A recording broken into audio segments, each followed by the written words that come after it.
Bienvenidos todos a Maxur. Ustedes saben que este museo ya tiene un tiempo y como toda institución educativa apuntamos a varias líneas de educación. Por supuesto que lo presencial es importante, pero hoy por hoy el museo no se suscribe únicamente a las muestras y dadas estas circunstancias nos hemos reinventado con muchas instituciones para garantizar un contenido de calidad para todos nuestros espectadores, ¿no? Y que no sea únicamente una cuestión de espectadores pasivos, sino que formen parte de nuestra comunidad, ¿no?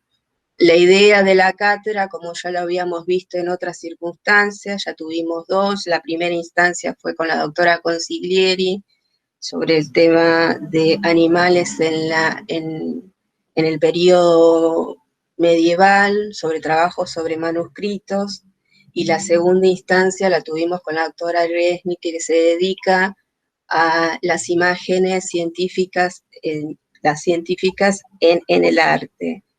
La idea es acercar lo que se trabaja en las diferentes investigaciones dentro de los claustros académicos, que si bien todo el mundo tiene acceso, no, a veces por desconocimiento o porque no estamos dentro de ese lugar de circulación de estas expresiones, nos pareció interesante tener este espacio en Maxur, sobre todo cuando tenemos otras actividades como el curso de Historia del Arte que está dando en este momento el director en el ICAM, que es el Instituto de Capacitación del Museo, y que próximamente también vamos a tratar de hacer un trabajo también de educativo con la gente de educación sobre arte contemporáneo. Y la verdad que agradecemos ante tanta oferta que participen con nosotros y espero que nos sigan acompañando. Vuelvo a repetir que esto no sea una instancia únicamente pasiva de parte del público, sino que podamos participar en todas estas actividades. También los invitamos a que nos sigan en las redes, porque así se van enterando de todas las actividades que estamos haciendo. En este momento estamos con la instancia del concurso, que es nuestro cuarto concurso que realiza el museo, que fue dadas las circunstancias, muy fragmentada, pero estamos contentos porque la gente que ha participado lo ha hecho con mucho entusiasmo. Y bueno, fue muy fragmentada, lo que sea preselección, recepción de las obras, y que estamos muy contentos porque han mostrado mucho entusiasmo, y estamos en la instancia de premiación, que bueno, próximamente nos vamos a enterar, y con todas las precauciones del caso trataremos de armar una muestra que posteriormente se verá cómo vamos implementando. Y la característica interesante que tuvo este concurso esta vez, que va a haber un tercer premio del público para que podamos confrontar, ¿no?, un diálogo entre los jurados, que siempre elegimos gente prestigiosa para llegar a estos premios, y nos interesa también la participación del público y ver qué es, por dónde pasa la mirada del público con respecto al arte, en contraposición de gente que a lo mejor estamos mucho más metidos y más formados en el tema. Así que bueno, bienvenidos, estamos en el tercer encuentro de la cátedra. Esta vez invitamos a la doctora Julieta Obiols, que disculpen la diferencia horaria, pero ella en este momento está viviendo en Europa. Así que voy a pasar a decirles, contarles cuál es el currículum. Le daremos la palabra a ella. Se va a dividir en dos instancias. En la primera instancia, que ella va a determinar cuál es el momento para que se hagan una serie de preguntas, y al final de la charla también se va a abrir los micrófonos para que puedan intervenir y hacer algún tipo de preguntas. Las preguntas son todas bienvenidas. No tengan vergüenza, porque ese es el objetivo, que compartamos esto y que nos podamos enterar qué es lo que se está investigando en diferentes campos sobre el arte, que es amplísimo. Así que yo voy a pasar a leer el currículum de Julieta, así que con permiso se los paso a leer y la paso a presentar. Julieta Bioy es licenciada en Psicología por la UBA y doctora en Salud Mental Comunitaria por nuestra Universidad Nacional de Lanús. Paralelamente estudió cerámica y escultura con Silvina Biagio y Edgardo Madanes en Buenos Aires y en el del Art Student Log de Nueva York. Docente e investigadora de la Cátedra 2 de Salud Mental de la Facultad de Psicología de la UBA. Fue becaria de CONICET e investigadora invitada en el Centro de Salud Internacional de la Universidad de Bolonia. Trabajó en el Centro Nacional de Referencia por el SIDA, donde realizó su tesis doctoral sobre cuidados de mujeres viviendo la maternidad con VIH, cuyos resultados publicó en numerosos artículos. Seleccionada para el programa de estudios independientes del Museo de Arte Contemporáneo de Barcelona en el 2017 y 2018, colaboró en la muestra Archivo Desencajado sobre la lucha de la disidencia sexual en la exposición Oscar Mazota, La teoría como acción, y en el programa 21 personas para la muestra El descubierto a escondidas del RAQS Medida Colectiva. Actualmente trabaja como psicoterapeuta, coordinadora de talleres de registro audiovisual barrial para adolescentes. Proyecto ganador de la beca Nexis Pablo Num 2019 de la red Indecitat y en el Centro de Arte de Escocia. Y colabora en el armado del cortometraje de Lucía Egaña sobre la invisibilidad femenina en la actividad del SIDA para Visual EIEDS de Nueva York. Bueno, muchas gracias, Julieta, muchas gracias por esta diferencia horaria. Sé para entender las diferencias horarias, por eso las hicimos más temprano. Y bueno, bienvenida a Maxur, bienvenidos a todos a esta comunidad. Síganos en las redes y te paso la palabra. Bienvenida y muchísimas gracias por tu esfuerzo. Bueno, buenas tardes a todos. Muchísimas gracias, antes que nada, por la invitación. Muchas gracias, Olga, por la presentación. Muchas gracias al Maxur, a la cátedra. Estoy muy contenta de estar aquí, aunque sea virtualmente, de nuevo en Lanús, que es como ya dijo Olga, el lugar donde hice mi doctorado. Yo me recibí de psicóloga en la UBA y después me doctoré en salud mental comunitaria en la UNLA, y es justamente mi investigación de tesis de doctorado que hice ahí en la UNLA, el punto de partida del recorrido que me gustaría compartir con ustedes hoy. Es un trabajo que viene desde hace muchos años y sigue siendo un trabajo en proceso, así que, bueno, cualquier comentario y preguntas que quieran hacer van a ser súper bienvenidas y espero que les interese. El punto de partida, entonces, de mi investigación de doctorado fue el Centro Nacional de Referencia de la SIDA. Yo trabajé ahí durante 5 años con mujeres que viven con VIH-Sida, que llegaban a testear a sus bebés, que estaban recién nacidos. El testeo era por transmisión vertical del virus, que es la transmisión, para quienes no saben, es la transmisión de la mujer al bebé del virus. Y en el centro del SIDA se hacía justamente este testeo, que es la etapa final del protocolo de prevención. O sea, el protocolo de prevención de la transmisión tiene 3 instancias: durante el embarazo, durante el parto y durante el puerperio, evitando la lactancia. Y aplicándose el protocolo de prevención de la transmisión, la verdad es que la transmisión vertical disminuye muchísimo.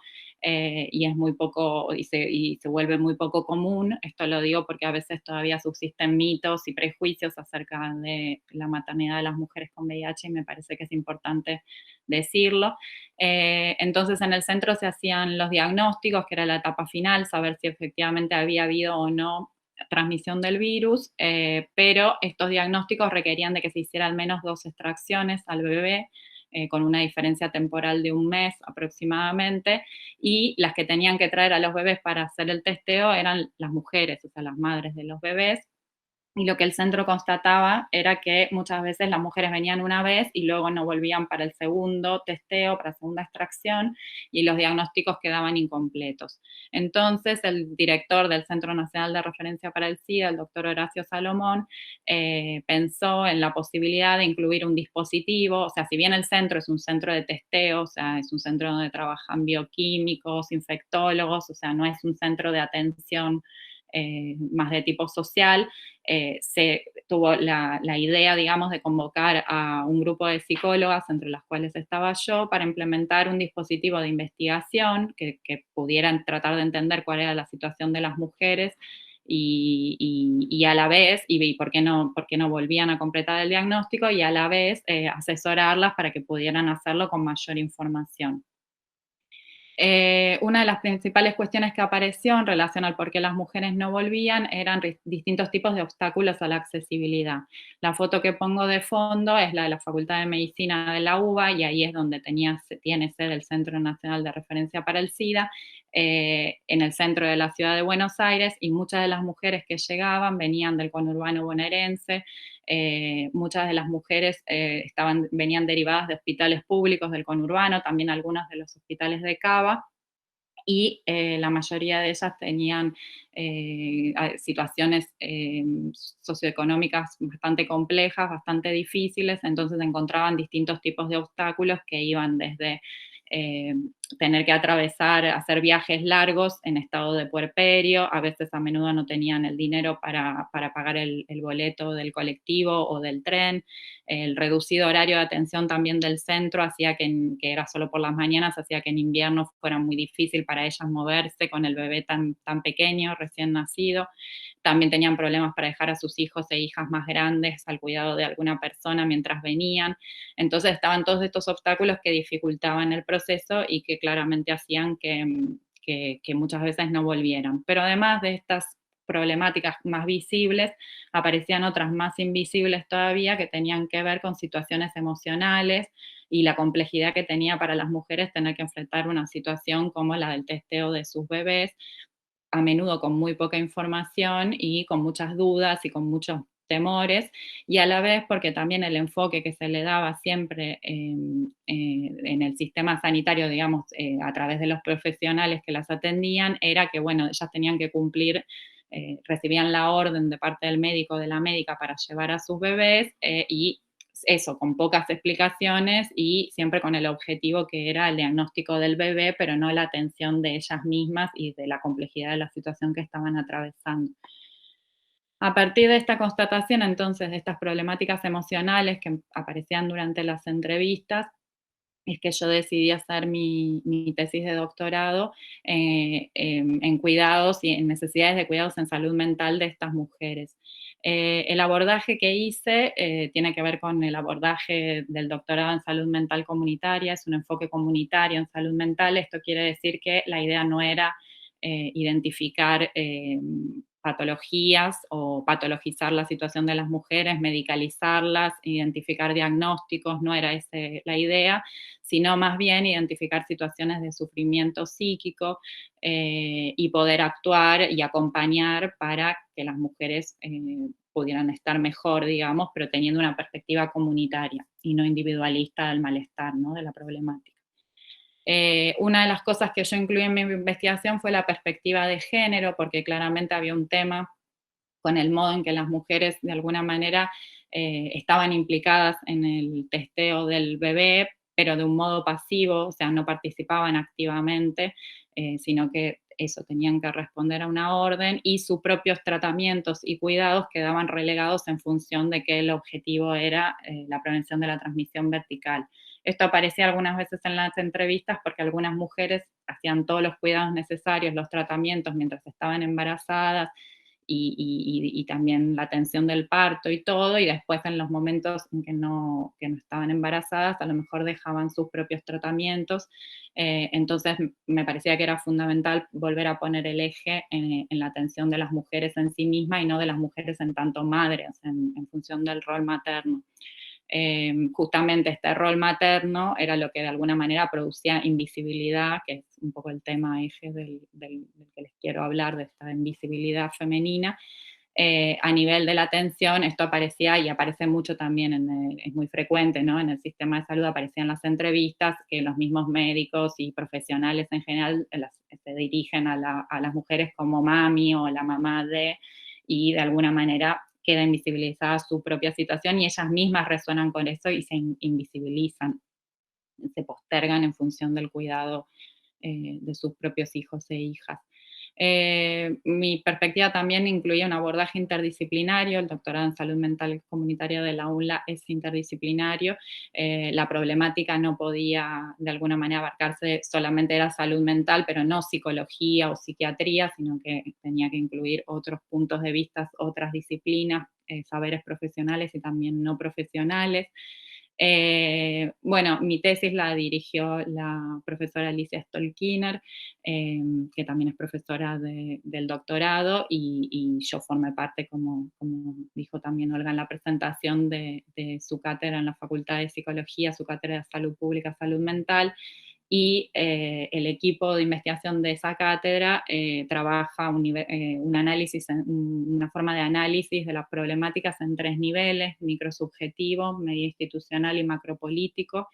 Y en este sentido yo lo que trabajé fue la situación microsubjetiva de las mujeres, que tenía que ver con el malestar y con la vida cotidiana de las mujeres, el nivel medio institucional, es decir, la relación con el sistema sanitario y con las instituciones de salud, y a nivel macropolítico, incluyendo también un modelo de Estado, las políticas en salud que en ese momento se estaban implementando, la legislación, por ejemplo, la Ley Nacional de SIDA, que garantiza los derechos de las personas viviendo con HIV.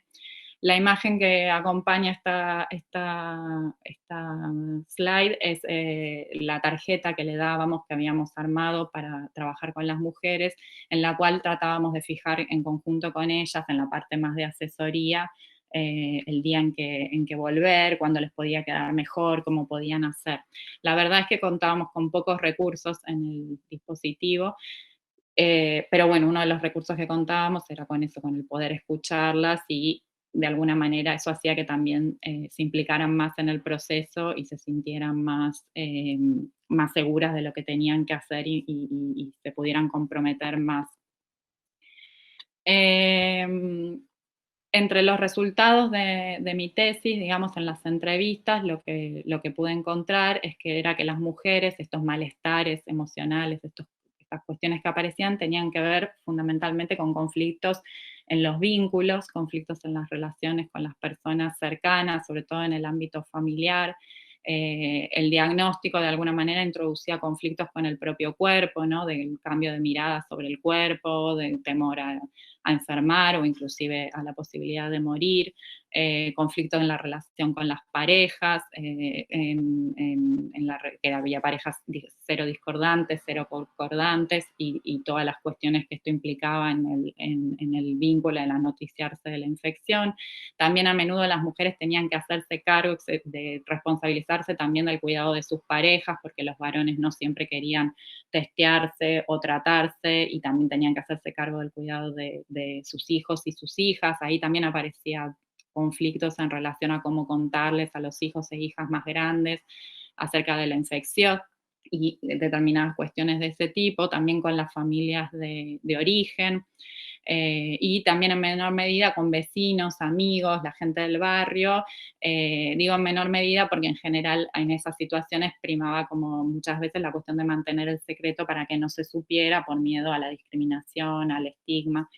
Entonces, en definitiva, estos conflictos lo que causaban eran, por un lado, sufrimiento y por el otro lado, aislamiento. O sea, las dejaban en momentos en que necesitaban más ayuda para también sobrellevar los protocolos de prevención de la transmisión vertical y todo eso, el secreto la necesidad de protegerse de cierto temor a la discriminación las aislaba y las dejaba más solas. Otra cosa que aparecía además por debajo, digamos, de estos conflictos, tiene que ver con el tema del duelo, tomando el concepto psicoanalítico de duelo, en relación a distintos tipos de pérdidas que introducía el diagnóstico. En este sentido, es interesante pensar que con la posibilidad de la cronificación de la infección, digamos, el duelo deja de ser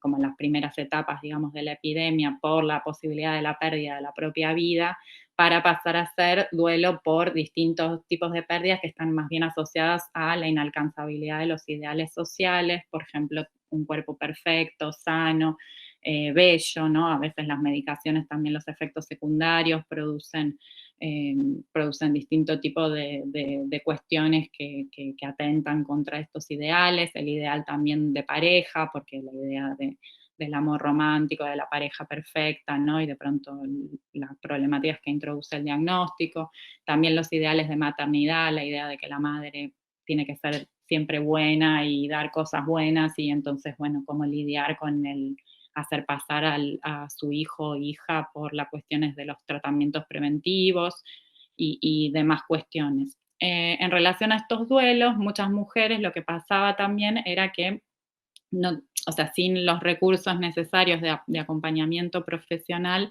no podían atravesarlos y quedaban más bien detenidas en algunos posicionamientos subjetivos que son parte del duelo normal, o sea, son momentos del duelo normal, pero que ellas podían quedar de alguna manera fijas en ellos, y esto hacía que, bueno, que les causara eso, sufrimiento, malestar, les dificultara la continuidad de sus vidas, y también les dificultaba mucho asumir los tratamientos e incorporarlos como un aspecto más de su vida, ¿no? Esto en alguna medida atentaba con lo que se suele denominar la adherencia a los tratamientos propios, los de ella, y bueno, en algunas ocasiones también los de la prevención de la transmisión vertical. Estos posicionamientos tenían que ver algunas veces con negación de toda la situación que estaban atravesando, otras veces con una posición de victimización, o sea, de que sentían de que todo lo malo, todo le estaba pasando a ellos y ya, a ellas, y ya no tenía solución, y otras veces también con la culpabilización, es decir, echarse la culpa por todo lo que estaba pasando, etcétera. Lo interesante de estos posicionamientos subjetivos era que, más allá de que aparecían como esas posiciones singulares de las mujeres, de alguna manera reflejan, o sea, una de las cosas que yo empecé como a percibir también mientras estaba haciendo la tesis, es que reflejaban los modos en que las mujeres también fueron ubicadas desde los inicios de la epidemia del SIDA, también desde un punto de vista del abordaje de la epidemia en sí misma, epidemiológico, y del abordaje de la epidemia. Bueno, en el inicio los originalmente llamados, que ya obviamente no se usa, pero los grupos de riesgo, ¿no? De alguna manera el lugar que quedaba para las mujeres, en el que entraban las mujeres, tenía que ver con el trabajo sexual, donde generalmente eran culpabilizadas como potenciales transmisoras del virus, en lugar de notarse también y relevarse la situación de dificultad y de exposición que tenían también esas mujeres. Y bueno, en menor medida podían aparecer también ligadas a la dependencia de sustancias ilegales, pero bueno, aparecían también en menor medida. Y el otro lado en el que aparecen las mujeres es como las esposas o sea, las esposas y madres víctimas de sus parejas y de los malos comportamientos de sus parejas. Entonces queda como en el imaginario esa doble, o sea, o están invisibilizadas, o sea, aparecen poco, o aparecen culpabilizadas, o aparecen victimizadas, digamos. Entonces, esto no era solo una cuestión de las mujeres singularmente, sino algo que las atravesaba también en los discursos de la epidemia. De alguna manera, lo que yo planteaba al final de mi tesis era la necesidad de empezar a reemplazar la noción de adherencia a los tratamientos, que supone que la persona tiene que adherir a las indicaciones, digamos, médicas, de lo que tiene que hacer por su bien, ¿no? Porque es lo mejor para sus cuidados, pero también, en cierto modo, eso, como adherir, pero no participar activamente, para empezar a pensar una idea de sostén compartido de los cuidados, que tuviera en cuenta también cada situación vincular, porque por supuesto los conflictos vinculares no eran los mismos para todas las mujeres, algunas contaban con más redes de apoyo, otras con menos, y que tuvieran en cuenta eso también, cómo cada mujer vivía la situación que estaba atravesando, y pudiendo complementarse las necesidades que tuvieran con acompañamiento profesional desde el sistema sanitario. Pero también era importante, y una pregunta que me quedaba a mí ahí suelta, digamos, después de la tesis, era el tema de, bueno, pero cómo modificar también el imaginario, ¿no? Digamos, para que la situación de las mujeres de alguna manera para poder contrarrestar también el estigma y que las mujeres también pudieran sentirse menos aisladas en su malestar. También a nivel del sistema sanitario, ¿no? Cómo cambiar los discursos acerca del lugar de las mujeres en relación a la epidemia. Cuando terminé, yo defendí mi tesis en el año 2016 y, y yo había hecho toda mi tesis, bueno, esto creo que no lo dije, pero lo dijeron en la presentación, que la hice mi tesis becada por el CONICET, con 2 becas de CONICET, y al terminar mi doctorado me presenté para continuar con mi investigación a nivel de postdoctorado. Lamentablemente, justo en ese año hubo modificaciones importantes dentro del organismo asociadas al cambio de gobierno y al cambio de línea política, entonces lamentablemente no me dieron la beca para continuar, porque bueno, en el área de psicología el tema, digamos, comunitario y todo eso no era exactamente la línea que estaba primando en ese momento. Así que bueno, en paralelo también fui seleccionada, o sea, más o menos en el mismo periodo, fui seleccionada para participar del programa de estudios independientes del Museo de Arte Contemporáneo. Y bueno, a partir de ahí decidí irme a hacer este programa a Barcelona. Y darle otra vuelta, o sea, esto me llevó por otros caminos en mi investigación. El programa de estudios independientes es un programa que no es universitario, eso hace que sea un poco, lo hace salir un poco de la academia, depende del museo, y tiene como tú una formación teórica organizada en distintas áreas temáticas que son muy amplias, como pueden ser tecnologías del cuerpo, imaginación política, cartografías de la crisis, que tienen que ver con cuestiones de la crisis medioambiental, y son así ramas, digamos, amplias que permiten como pensar las cosas sin, o sea, con menos categorías, digamos, no tan separado por disciplinas o por categorías, y cuando yo hice la formación, o sea, cuando entré en el programa, éramos alrededor de 40 personas que veníamos de los distintos países de las Américas y de Europa fundamentalmente, y veníamos de muy distintas disciplinas, sin embargo la mayoría eran artistas y curadores y curadoras. También había gente de historia del arte y alguna gente de algunas carreras de humanidades también, y bueno, la única que venía del ámbito sanitario y en particular de la salud mental era yo, así que bueno, ese fue eh, el modo, digamos, del cual llegué al MAGBA, pero justamente el programa tenía este propósito que era de interdisciplina, ¿no? De generar como un intercambio entre gente que venía con bagajes muy distintos, y eso de alguna manera para mí fue sumamente enriquecedor. Además de las áreas teóricas estas, digamos, que teníamos, también había oportunidades para participar de distintas actividades que se estaban haciendo en el museo, es decir, exposiciones y proyectos de investigación. Y en el marco de ellas, bueno, yo trabajé en varias, pero me interesa comentarles 2 experiencias que creo que fueron las que me dieron las herramientas como para empezar a pensar también esto a nivel del imaginario, esa pregunta que había quedado pendiente de la tesis, empezarlo a pensar a través de herramientas del arte contemporáneo. La primera de las actividades que les quiero comentar fue una exposición que hicimos que se llamó El Archivo Desencajado. Fue una exposición que estuvo en el Centro de Estudios y Documentación del MACBA, que es un edificio al lado donde está la biblioteca y está el archivo, y tiene un pequeño espacio expositivo, que es el que se puede ver en las fotos, donde está la mesa. Y el Archivo Desencajado fue un proyecto que lo que buscó fue reunir materiales de distintos archivos de distintas organizaciones de la ciudad de Barcelona, para que reflejaran, o sea, que fueran materiales de la lucha de los colectivos disidentes en la ciudad desde finales de los años 70 hasta la actualidad. fuimos por distintas organizaciones y encontramos un montón de materiales de distinto tipo, había revistas, había fanzines, había pósters y había folletos también construidos por los colectivos para informar sobre prevención, por ejemplo, el tema del VIH-Sida. Y la característica de la exposición que pensamos, esta exposición la hicimos un grupo de los estudiantes, los que estábamos ahí en el programa, bajo la coordinación de una de las profesoras, Lucía Egaña.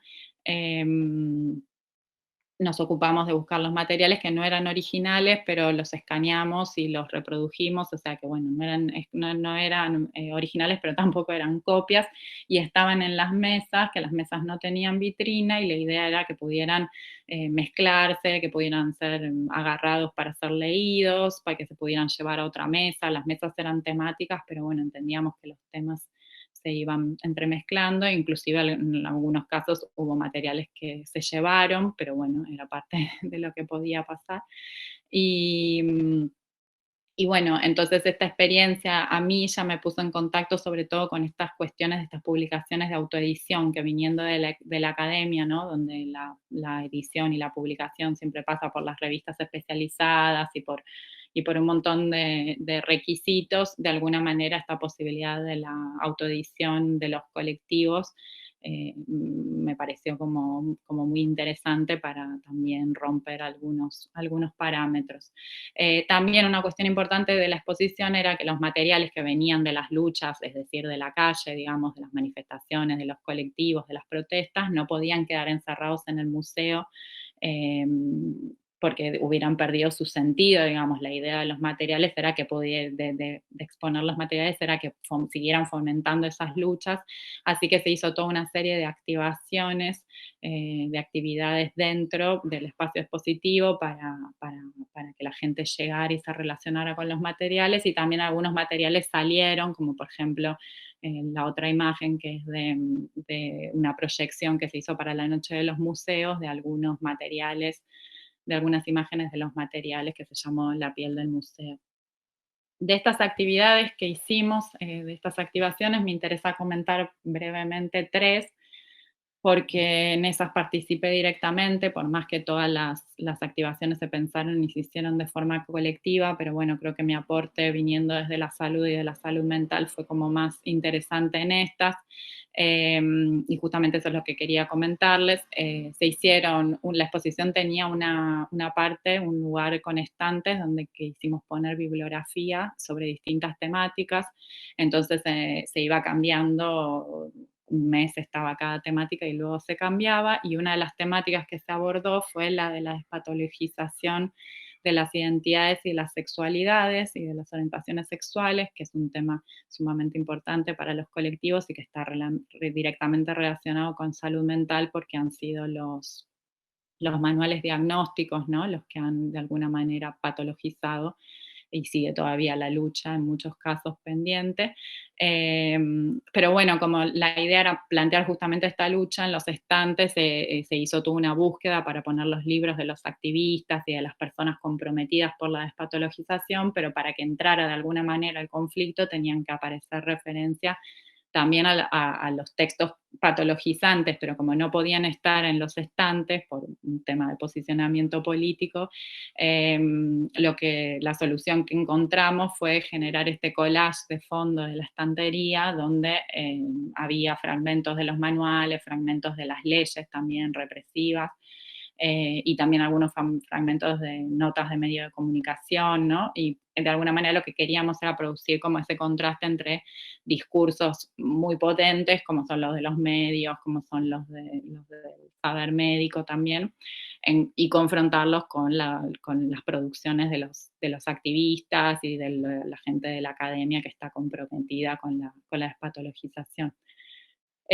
Otra de las activaciones que hicimos tuvo que ver con el tema del sexilio, que es un concepto de un sociólogo puertorriqueño que se llama Manolo Guzmán, que la ciudad de Barcelona recibe a muchas personas que se van de sus propios países porque son perseguidas por su identidad o por su orientación sexual. y hay inclusive organizaciones que se ocupan de recibir a estas personas. Sin embargo, a pesar de que esto es una situación muy común, encontramos pocos materiales en los archivos que reflejaran las historias de las personas que llegan en estas situaciones con pedido de asilo, como refugiados.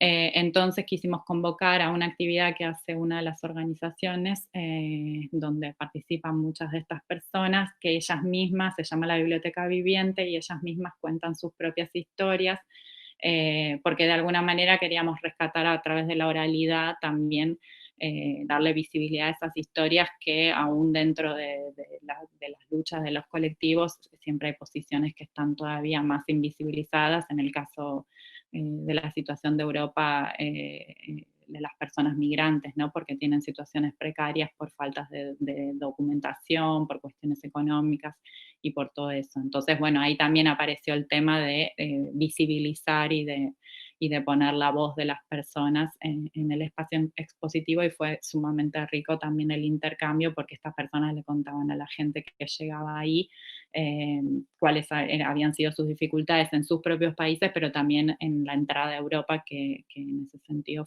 funciona como una fortaleza y hace que sea muy difícil para las personas que llegan.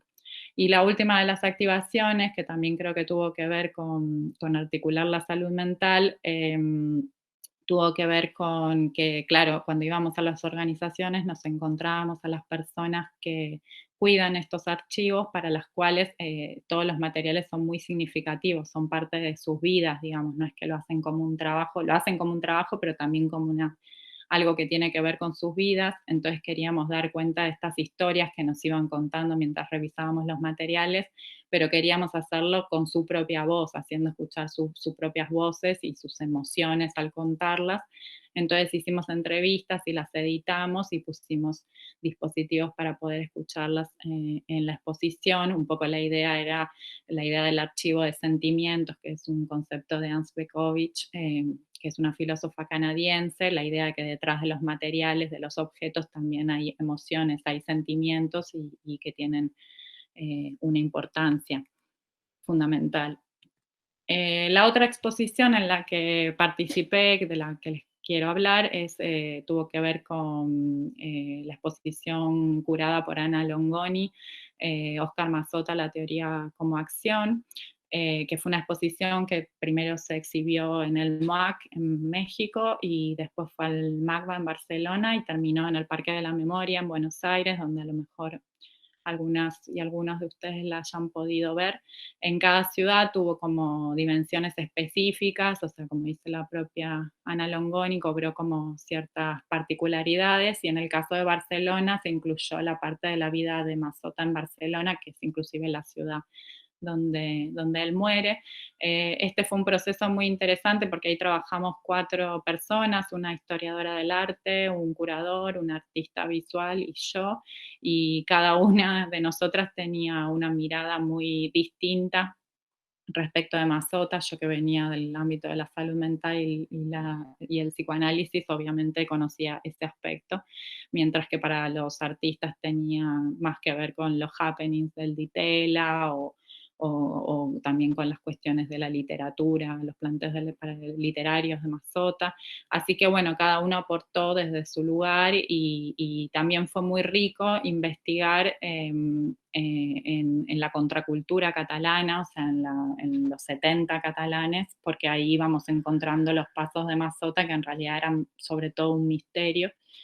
El objetivo del trabajo que hicimos, trabajamos con la artista argentina Guillermina Mongan, que ella para la exposición construyó el mapa que están viendo, digamos, en la parte de abajo. Esta es una imagen hecha del mapa que en realidad estaba en la pared del museo, de los lugares que Mazzotta habría transitado por Barcelona. Lo digo en condicional porque en realidad hay poca información sobre su vida en esa ciudad, y mucho de lo que hicimos fue, a pesar de haber hecho entrevistas y cosas, fue reconstruir y también ficcionalizar un poco la vida de Mazzotta y los recorridos, lo cual fue una experiencia para mí también muy interesante en términos creativos, digamos, viniendo de investigación social y de trabajar siempre con datos y con información en el ámbito de la salud, de pronto también poder construir desde otro lugar de forma colectiva, trabajar con un personaje tan multifacético. Bueno, si les parece bien, en este punto hago un pequeño corte para ver si hay algunas preguntas o... Bueno, como vos guste, Julieta.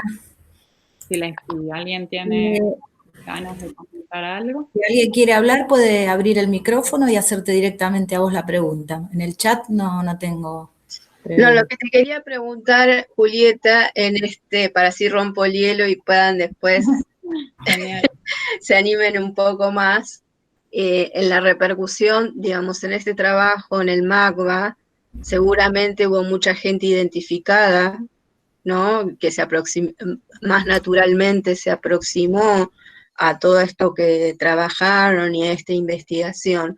Mi pregunta es por la gente que está por fuera de estas identidades con las cuales no se identifican o de las que no participan, cuál fue la reacción, ¿no? Porque es interesante siempre, como que el objetivo es poder que se amplíe ese abanico de receptores, ¿no? Porque más allá de ponerla en visibilidad, esto que es tan importante, también se supone que es para que llegue precisamente un montón de gente que está por fuera, por miles de circunstancias que muchos conocemos, ¿no? ¿Qué notaste en esa repercusión? ¿Cómo fue el impacto? Sí, o la participación, digamos, ¿no? Sí, no, en general a la exposición llegó mucha gente. Fue interesante porque ese era un espacio, justamente la exposición del Archivo Desencajado se hizo en un espacio que es otro edificio, no es en el museo. En cambio, la de Mazota sí que estuvo en el museo, en las salas principales. Y el espacio del Archivo Desencajado es un espacio que es más de estudio, es el archivo, es la biblioteca y no es tan frecuentado. Y sin embargo se acercó muchísima gente también a través de las activaciones, eso fue interesante, de sacar los materiales hacia afuera y también de hacer que la gente, convocar a la gente para que tomara contacto con estos materiales desde distintas problemáticas, como el tema del sexilio, como el tema de la despatologización. Entonces, bueno, se dieron como intercambios muy ricos. También hubo intercambios, se convocó a las personas de las organizaciones, la gente que cuidaba los archivos, a participar de algunas charlas, hicimos unas convocatorias con ellos y también se debatió mucho el tema de las categorías en los archivos, de cómo se organizan los materiales y también la necesidad de alguna manera de desheterosexualizar el archivo, ¿no? Que estas categorías no tengan siempre una mirada desde lo heterosexual, ¿no? Porque estábamos hablando justamente de colectivos de la disidencia sexual. Así que bueno, creo que fue interesante. No sé si era exactamente esto lo que querías. Bueno, en relación también al tema del sexilio, fue muy interesante esto de las personas que venían a contar sus historias súper difíciles, pero bueno, también esto ayudaba como a desarmar muchos prejuicios y cuestiones de estigma, porque por ejemplo, para las personas acá en Europa en general piensan que los problemas de estas personas solo están en sus propios países, ¿no? Que hay persecución y cosas, y la verdad es que muchísimas de estas personas tienen enormes problemas para llegar, cuando llegan a Europa, pasan por exámenes y por pruebas tienen que demostrar que realmente son perseguidos, que realmente necesitan el asilo, ¿no? Hay situaciones de maltrato muy importantes y creo que eso, por ejemplo, para gente que venía sin demasiado conocimiento, era algo que les sorprendía mucho y que era interesante. Y con respecto a Mazota, supongo que habrá sido otra repercusión, ya siendo una figura reconocida, ¿no? Como que con otro enfoque. Sí. Y tal vez la aproximación haya sido diferente, ¿no? Sí, con respecto a Mazota, bueno, lo que tiene el personaje, o sea, la figura de Mazota es claro. eso, es multifacético, entonces dependía de qué lugar llegaba cada persona buscando qué aspecto, y eso hacía que fuera como bastante interesante. A mí me pasó, además de estar en la exposición en Barcelona trabajando, pero también justamente estaba en Buenos Aires cuando estuvo en el Parque de la Memoria, y obviamente, claro, ahí también se veía la diferencia respecto al conocimiento que se tiene en Argentina de Mazota con respecto al que se tiene en España, ¿no? Entonces, también la relación, no sé, de la Argentina con el psicoanálisis es distinta que la que tiene España, o con las cuestiones de Mazota, del Mazota ligado al arte. En ese sentido era como distinta la... Pero bueno, también en la exposición de Mazota a través del mapa, de los mapas que construía Guillermina, porque también en Buenos Aires para la de Buenos Aires hizo un mapa de los lugares de Mazota en Buenos Aires, era interesante también la relación de él con los espacios de las ciudades, ¿no? También para la gente también implicaba como reconectarse con parte de la historia de la ciudad y de los lugares, digo, más allá de Mazota en sí mismo, por ejemplo, en el caso de Barcelona, con los lugares de la contracultura catalana, digamos, de Claro. periodo de transición post-franquista. Claro, porque tenés como dos versiones distintas, ¿no? Como decías recién, una cosa es Mazota en Europa y otra cosa es en nuestro imaginario con tanta tradición en el psicoanálisis, ¿no? Igual, sí, sí. Bueno, si alguien quiere hacer una pregunta. Acá hay una pregunta de Sandra Arias que te pregunta cuánto tiempo estuviste en el MACBA. En el programa estuve 1 año y medio, después estuve como 6 meses más todavía haciendo algunas actividades, pero ya fuera de programa, 2 años. Bueno, perfecto. Yo no tengo ninguna... Julieta, no sé, no tengo cámara, soy Sol de la Dirección de Salud Mental. Sí, sí. Gracias por la exposición, se me desconectó un poco al principio, pero bueno, me pude sumar en todo lo último que contaste tan interesante. Nosotros acá en Salud Mental nos interesa mucho el tema de la despatologización, digamos, estamos trabajando bastante ese tema, y me quedó como la duda de lo que exponían. ¿Cuál era, digamos, el contraste? Obviamente estaban los manuales, me imagino DSM, las leyes y todo lo que... ¿Y qué es lo que exponían, digamos, en disputa? ¿Qué es lo que presentaban? Lo que había eran, o sea, fue toda una búsqueda que hicimos, inclusive lo que hicimos fue trabajando con la gente de la biblioteca y del museo, que fue muy interesante porque todo lo que pedíamos nos lo conseguían y lo incorporaban a la biblioteca. Eso fue como una oportunidad que estuvo buenísima porque compraban los libros, los materiales, y lo que incluimos fueron producciones de activistas, gente de la academia, bueno, pero que habla, o sea, eso, en primera persona, digamos, gente que se ocupa de estas temáticas desde el activismo, desde la academia, y desde distintos lugares, de distintos países, y con distintas, o sea, siempre orientado al tema de la espatologización, pero bueno, algunos trabajando algunos aspectos de cierto tipo, como contrarrestando cuestiones de las leyes, o haciendo una revisión histórica también. Así que bueno, lo que teníamos eran distintos autores que en general lo que tienen, la particularidad de autores, autoras, que la particularidad que tienen es esa, que conjugan el interés académico también con una militancia, ¿no? Con un activismo para poder contrarrestar estos saberes, digamos, instalados. Sí, los discursos hegemónicos. Exacto, tal cual. Bueno, Sí. está bueno, capaz después te podemos contactar para que nos transmitas, digamos, estos escritos para poder tomar, ¿no? Sí, de la hecho verdad tenemos hecho, bueno, parte de la bibliografía estaba acompañada con unos folletitos, digamos, donde estaba detallado todo lo que se había conseguido, así que se los puedo pasar seguro, sí, si les interesa.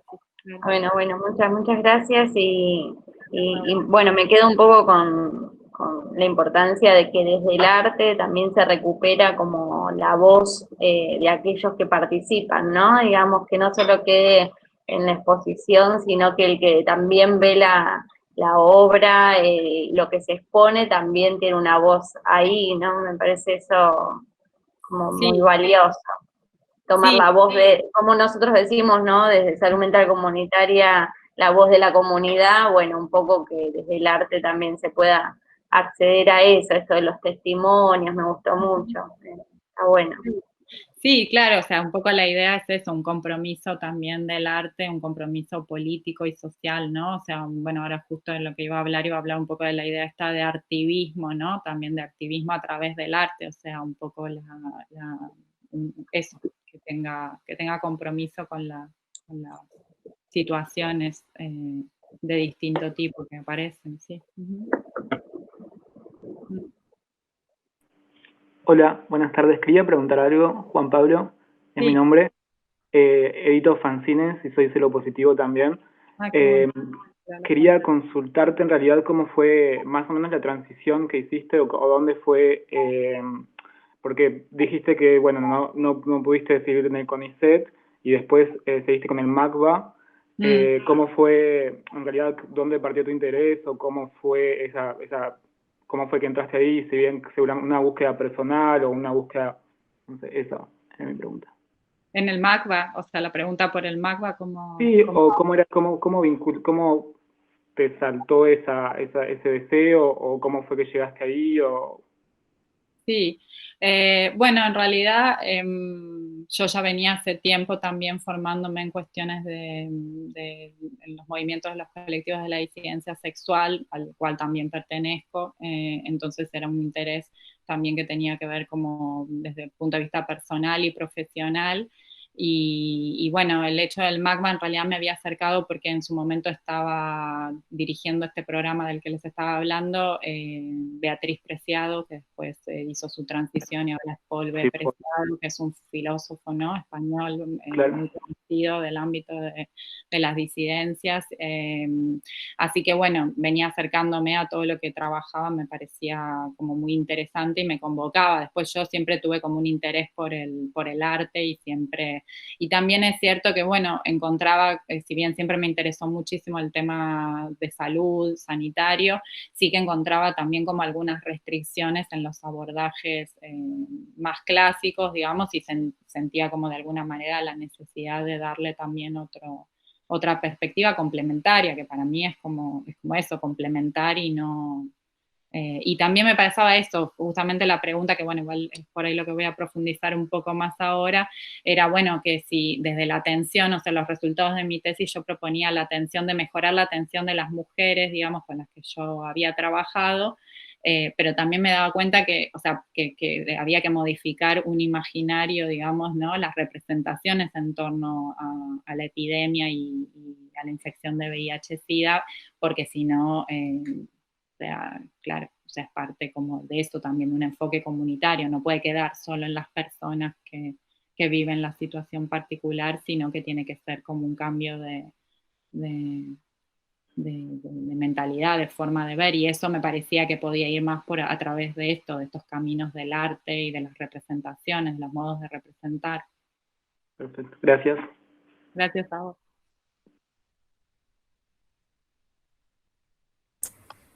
No sé si alguien más quiere. No hay ninguna otra pregunta, Julieta. Bueno, entonces puedo, si les parece bien, ¿Continuar? Sí, cómo sigo no. con la segunda parte y después al final igual si alguien más quiere preguntar o hacer un Perfecto. comentario. Bueno, entonces retomando las experiencias de las que le venía hablando en las exposiciones, digamos que esta posibilidad de atravesar el programa de estudios ahí del MACBA me dio nuevas herramientas con las que yo antes no estaba para nada familiarizada, como por ejemplo el tema de la investigación en los archivos, la herramienta del collage, que era la que habíamos usado en la pared, la herramienta de la autoedición, de los fanzines que comentaba recién la última persona que preguntó, que para mí fue un descubrimiento súper interesante. La edición de audio, cuando hacíamos lo de la entrevista, la modalidad de la escritura colectiva, la posibilidad de los registros audiovisuales y esta idea del activismo, ¿no? O sea, el activismo a través del arte. Estas fueron como las herramientas que yo rescaté de estas experiencias. Mientras recorríamos las organizaciones para buscar información también para la muestra de archivo desencajado, tomé contacto con la organización SIDA Studi, que está en Barcelona y que se ocupa de de recabar materiales de todo tipo sobre el tema del SIDA. Y en particular me interesó mucho que tenían un archivo muy importante de más de 8.000 campañas de prevención de la infección. Así que me puse a revisarlas porque justamente un poco lo que me interesaba era, si antes me había ocupado eso que decía, ¿no? Como recuperando el nivel macro de análisis, ¿no? Para pensar un poco cómo se construían estos discursos que estaban en torno a los posicionamientos de las mujeres, ver qué lugar ocupaban las mujeres en las campañas de prevención. Y una de las primeras cosas que encontré fue que el lugar que ocupaban era poco. En general, las campañas dirigidas a mujeres son mucho menores que las dirigidas a otras poblaciones. En el caso de las campañas que sí estaban dirigidas, me interesó pensar qué modelo de feminidad reflejaban estas campañas. Entonces, bueno, ahí pueden ver algunos ejemplos, como les digo, eran miles, pero bueno, yo tomé algunas en relación de distintos países y me parecía interesante. En general, la mayor parte de las que están orientadas a las mujeres, de las campañas de prevención, están orientadas a la maternidad, ¿no? Al tema de la prevención de la transmisión vertical.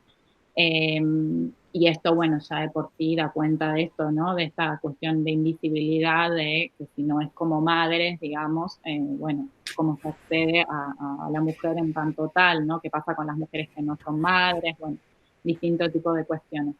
En el caso de la representación se puede ver que, bueno, hay mucho uso de caricatura, digamos, que es de alguna manera las infantiliza. También en algunas campañas aparece como hipersexualizada, ¿no? También esta doble noción, digamos, como de la víctima o la sexualidad o explícita o inexistente. También si en los discursos en general de las cosas que dicen, lo que ellas necesitan saber sobre el VIH-Sida, ¿no? Siempre se las habla, ¿no? No hablan en primera persona, sino que es lo que necesitan saber. Después aparecen también a menudo flores o algunos elementos. Me acabo de dar cuenta que no puse Perdón, se me salió, ¿no? La presentación. Sí, sí, se quedó la primera pantalla. Ahí Y ahí volví. Ahí está la que pusiste, perfecto. Ahora se ve bien. No, porque además para que se puedan ver los discursos, igual algunas, sí hay eso en distintos idiomas, pero bueno, esto del discurso pasivo, ¿no? O estos elementos, o bueno, en el caso de la mujer que también está con el varón, ¿no? Que está en francés, pero dice que las mujeres necesitan hombres que las puedan proteger, ¿no? Como siempre esta idea de la necesidad de protección, siluetas vacías también, ¿no? Bueno, este tipo de representaciones. Y en el caso de la maternidad también aparecen muchas cuestiones, digamos, que son llamativas, a veces aparecen las panzas cortadas, ¿no? O la silueta vacía también. Es común también que aparezcan los bebés, ¿no? Que son los principales destinatarios del objetivo médico. Y estos bebés de alguna manera que apelan a la madre, ¿no? Y la responsabilizan, pero también hasta la culpabilizan. Hay una en la campaña que está en alemán, en la que está el bebé de los ojos claros, así grandes, dice, al lado pone, tiene el mentón del abuelo, tiene los ojos del papá y el VIH de la mamá. Esto para decir, bueno, ¿no? Como este modo también como de culpabilizar y ¿no? De poner en esa posición. Y en el caso cuando las mujeres se aparecen, generalmente no miran a la cámara, sino que miran a los bebés y siempre como en esta actitud también de necesitar ser protegidas, digamos, posiciones poco empoderantes. Bueno, también algunas imágenes anacrónicas de esto, de unas mujeres así como idealizadas, antigua.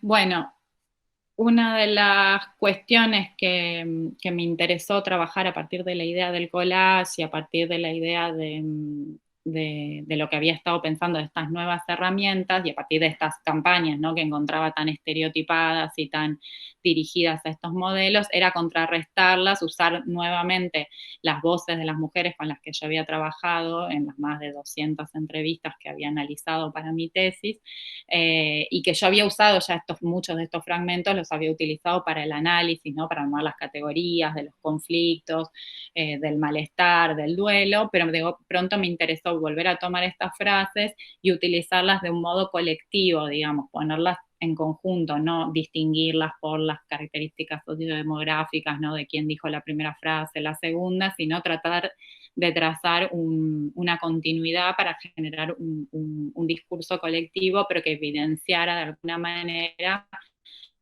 la complejidad de la problemática que las campañas de prevención reducen, ¿no? Como, bueno, es la transmisión vertical y la prevención de la transmisión, y es así, y ya, ¿no? Y pierden de vista eso, la complejidad de las situaciones en las que están las mujeres, y tratar como de poner en evidencia estas sensaciones, ¿no? De si lo puedo aceptar, si lo puedo creer, si no lo puedo creer, digamos, como de vivencia más desde el punto de vista emocional. Entonces, bueno, empecé a trabajar con esta idea de estos fragmentos y de la potencia que podían tener estos fragmentos para impactar, digamos, más allá del análisis clásico, ¿no? De una investigación en el ámbito social. Por otro lado, me interesó tomar estas campañas, las imprimí muchas de estas campañas y empecé a trabajar acortándolas, recortándolas, pegando, reordenando los discursos. O sea, un poco la idea era como intentar desarmar estas cosas tan rígidas, ¿no? Estas que aparecían como esta información tan protocolizada, tan generalizada, y poner en discusión algunas cuestiones, sobre todo en relación a las imágenes. Así que bueno, tomé la herramienta del collage para esto. Y trabajando un poco en esta línea, me di cuenta un poco que podía ser interesante, me pareció que podía ser interesante empezar a trabajar el traspaso del folleto sanitario al fanzine, porque de alguna manera los folletos sanitarios con los que nosotros habíamos trabajado un montón en la época del Centro Nacional de Referencia para el SIDA, y que sin duda contienen una información que es importante, o sea, contienen información que es necesaria en el ámbito sanitario, es útil, pero bueno, me pareció que era interesante hacer el paralelismo porque claro, de pronto estaban estos fanzines que tenían un poco el aspecto de los folletos sanitarios en forma de tríptico, en forma de librito, pero ponían en cuestionamiento estos sentidos, ¿no? Entonces utilizaba algunos discursos de las mujeres que eran como, contradecían mucho, ¿no? Esta actitud de también un poco paternalista, ¿no? Del cuidado, sino de ellas resolviendo y llevando adelante situaciones de mucha complejidad, porque bueno, esto es algo que no dije antes, pero todas estas mujeres que llegaban eran mujeres que atravesaban unas situaciones súper complejas y que tenían que estar siempre haciéndose cargo y responsabilizándose de un montón de cosas. En realidad el problema mayor que tenían era eso, más allá del tema del diagnóstico del VIH, era que tenían un exceso de responsabilidades que recaían sobre ella, pero a la vez no se les daba valor suficiente a su saber, ¿no? Y a su posibilidad de actuar y de participar de los tratamientos y de los cuidados de una forma activa y no pasiva. Entonces, bueno, lo que hice fue empezar a construir estos fanzines, digamos, que de alguna manera cuestionaban al folleto sanitario, ¿no? Le permitían como una ruptura de sentido y cuestionar determinadas cosas. Entonces, bueno, ahí hay uno de los que eran en formato de tríptico, pero que está extendido para que se vea un poco mejor, ¿no? Combinando discursos, combinando distintos elementos también tomando algunas notas periodísticas, ¿no? Que había encontrado también en el mismo archivo de SIDA Study, ¿no? Con representaciones acerca de la maternidad con VIH-SIDA, sobre todo del inicio, ¿no? De la epidemia, pero como una maternidad monstruosa, ¿no? Como algo que estaba siempre eso, con un prejuicio muy grande. Entonces, bueno, como poniendo así en juego cómo se construye y lo difícil que es para las mujeres en modo singular, ¿no? Sobrellevar sus situaciones singulares teniendo detrás las connotaciones del peso de esos discursos que son tan fuertes, que como era un poco como lo que hablábamos de la despatologización, ¿no? Que es como una lucha contra discursos muy poderosos y muy fuertes que hacen que sea muy difícil para ellas poder asumir otras posiciones más vitales, ¿no? Otro de los que trabajé fue en formato más clásico de librito, digamos, donde también aparecían las campañas de prevención con algunas frases ya un poco más extensas de las mujeres que conjugaban con cada, o sea, lo que aparecía en la campaña con algo específico que ellas decían que me parecía interesante para contrarrestar. Otra de las actividades que hice también en función de las nuevas herramientas incorporadas fue el volver a los audios de las entrevistas, porque claro, cuando uno trabaja con entrevistas en investigación social, en general transcribe la información de las entrevistas y luego usa los relatos en formato escrito y claro, habiendo trabajado con las entrevistas a la gente que cuidaba los archivos y con la noción esta de archivo de sentimientos, me interesó volver a escuchar las entrevistas, no tanto por el contenido discursivo de lo que decían, sino también por todo lo que le rodeaba el audio, ¿no?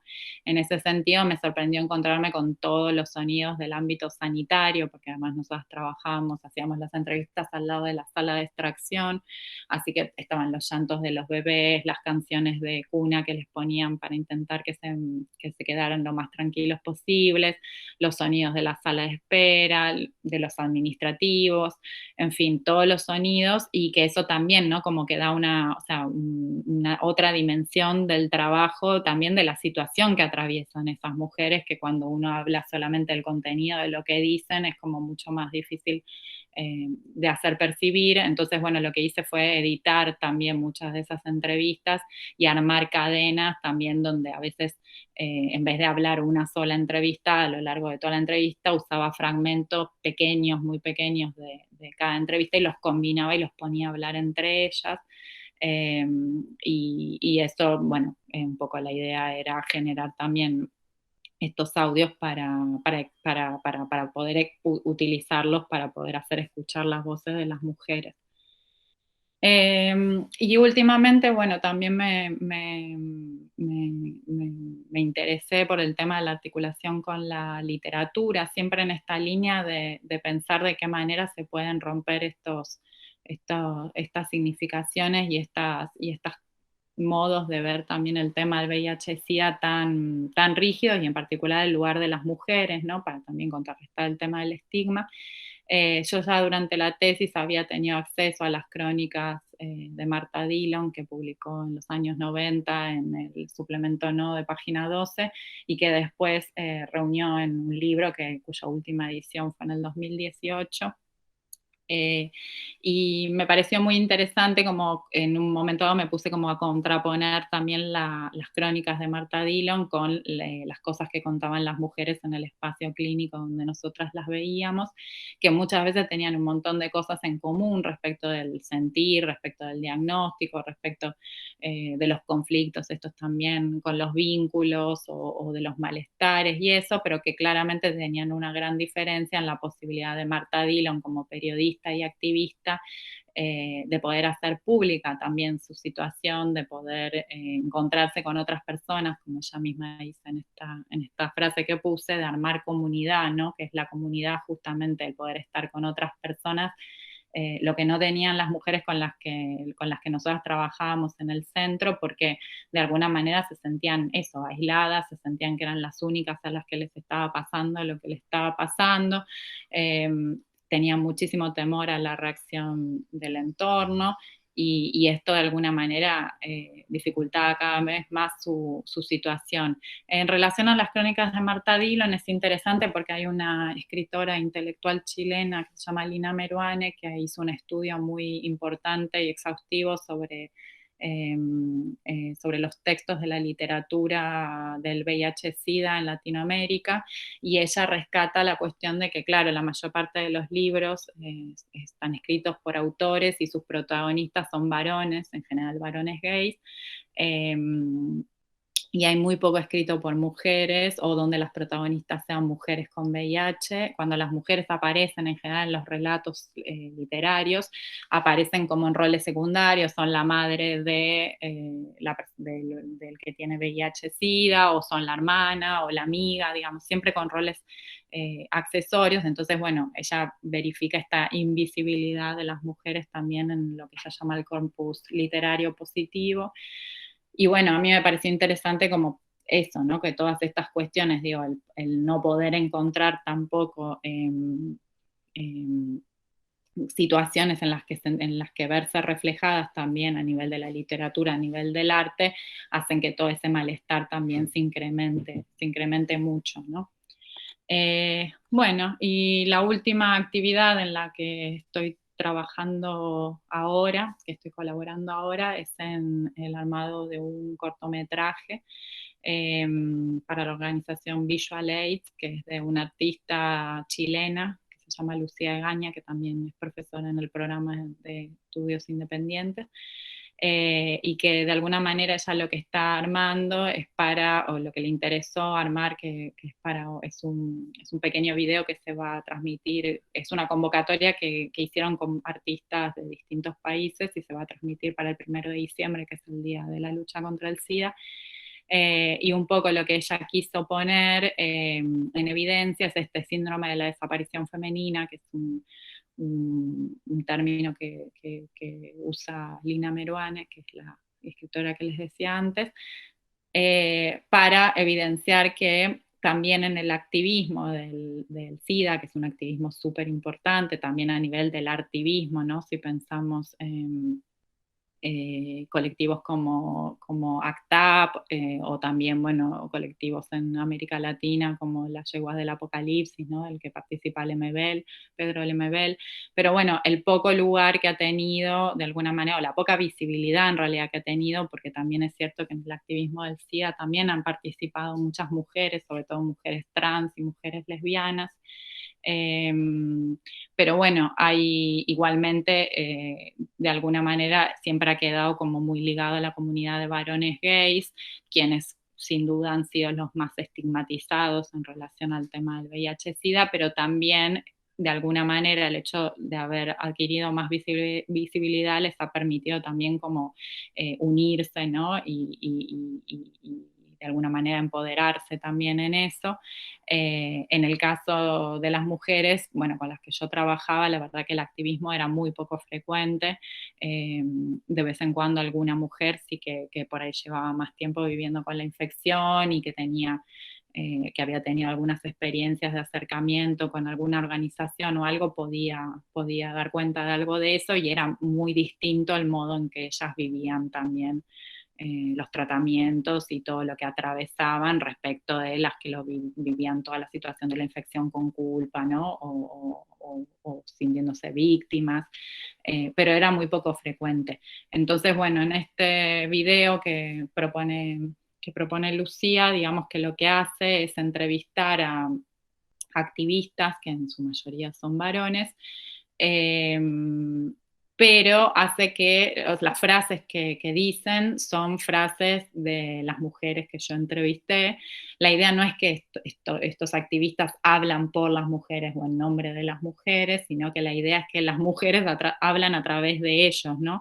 Entonces hay momentos donde el sentido es tan contradictorio, porque de pronto algún activista varón habla de cuando estuvo embarazada y de las dificultades de recibir un diagnóstico durante el embarazo y cuestiones así, y eso genera como una contradicción en quien está viendo y escuchando, que la intención de alguna manera es que haga visible eso, ¿no? La falta de otras voces y de otras cuestiones que se visibilizan dentro de esta problemática tan compleja. Bueno, creo que hasta acá sería la segunda parte de lo que quería contarles.